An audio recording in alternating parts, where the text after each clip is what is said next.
Hi friends, Mrs. McCartney here in our good old library, right? And I sure do miss seeing you guys in here. Can't wait to see you on Monday. All right, we're going to begin our new book called Phoebe the Spy. And here is the back cover. Phoebe is our main character in this story. It was written by Judith Barry Griffin. The original title of this story was Phoebe and the General, and you'll see why in a little bit here. Let's see. This book was written in 1977, a very long time ago. All right, but it is based on real people. Okay, this is Samuel Francis. He's also a main character in the book, Phoebe the Spy. All right, by Judith Barry Griffin.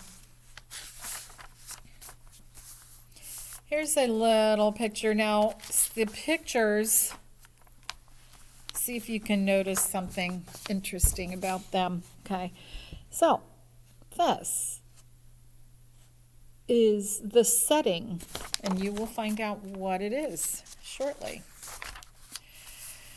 In 1776, the year Phoebe Francis was 13 years old, her father gave her a very dangerous job. Phoebe was going to be a spy. At that time, most black people in New York were slaves, but Phoebe and her family had always been free. Phoebe's father, Samuel Francis, owned the Queen's Head Tavern. The Queen's Head was a popular eating and meeting place. George Washington, we all know who he is, right? Who was now General George Washington, Commander-in-Chief of the American Army, had dinner there when he visited New York. So did John Adams. Many people met there because they knew it was a safe place to talk. In 1776, the war had begun, and there could be trouble if a person were caught talking against the king. But the Patriots knew that Samuel Francis could be trusted. So they held meetings at his tavern and discussed their secret plans, and Sam Francis never let on that he knew any of them. All right, I think this was the picture from the cover, correct? All right. One morning in April 1776, Sam and his daughter, Phoebe, were sitting side by side in the long dining room of the Queen's Head. There was to be a big dinner that night, and they were getting the room ready, polishing the pewter plates and candlesticks and laying out fresh candles. Phoebe loved the Queen's Head, from its broad front steps all the way up to its bright red tiled roof. But this room, called the Long Room, was the room she loved the best, with its neat tables and chairs, its fireplaces, and its big windows. From the window seat where she sat, she could see clear to the harbor. The water was dotted with big white sailed ships, their tall masts pointing at the sky like fingers. Phoebe, her father began. Yes, sir, Phoebe answered. Her father did not respond, and Phoebe looked at him, smiling. She thought him very handsome, with his curly hair powdered and drawn back, and his smooth brown skin and dark eyes. Phoebe, I have something important to say to you this day, he said. It's a bad time in this country. Phoebe stopped smiling when she saw he was so serious. It's hard to find a person you can trust with a secret, especially a dangerous secret, he went on. I'm glad to know I can trust you. Young as you are, you've learned from your father how to listen well and talk little. Something in her father's voice made Phoebe put down the candlestick she was holding.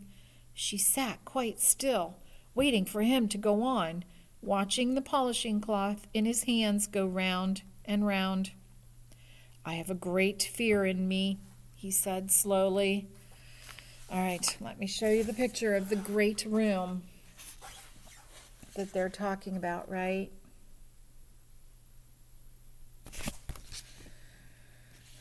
It's fireplaces and tables and chairs.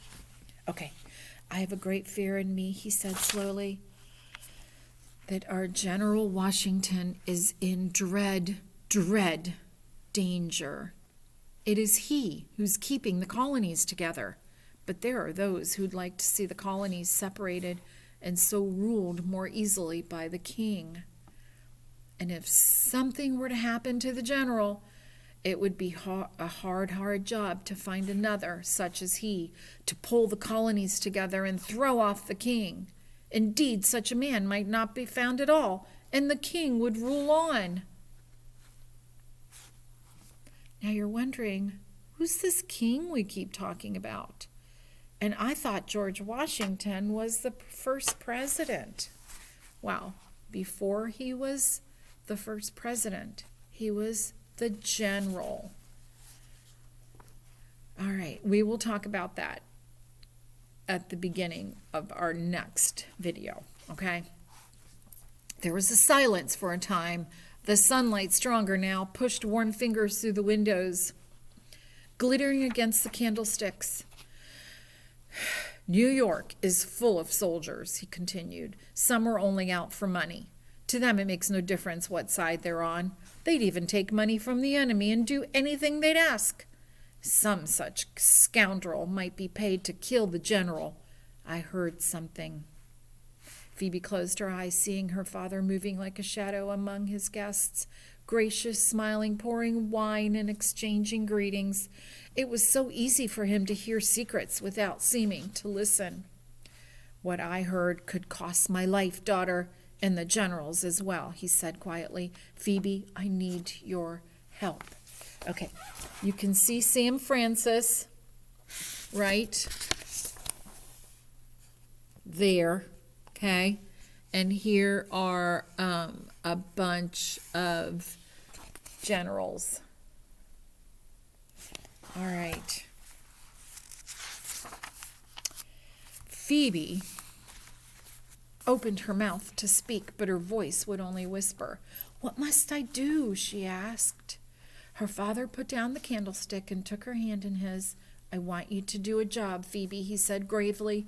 "General Washington has let me know he's arriving in New York with his household in 7 days' time. He's to move into Mortier House on Richmond Hill, and I promised to find him a housekeeper.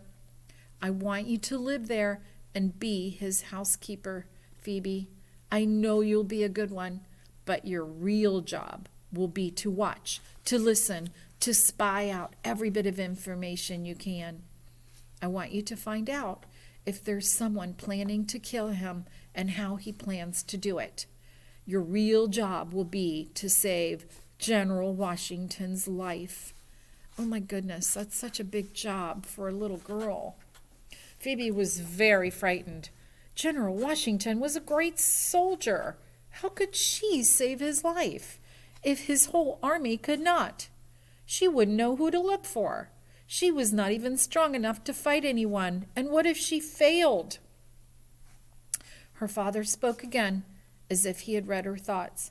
"I'm only asking that you try, daughter," he said. "I have no proof of a plot against the general's life. I only know what I heard. If I tell, his enemies would only hide themselves and wait for a safer time." Phoebe shook her head. Could this really be happening? But her father's voice was real. "You'll tell no one who you are. You'll listen as you serve the officers of the army." Okay, here she is talking to her father at the Queen's Head. He is giving her a really, really important and kind of scary job, actually. All right, boys and girls, we are going to stop right here, and we'll talk more about this book and what was happening at the time in a little bit.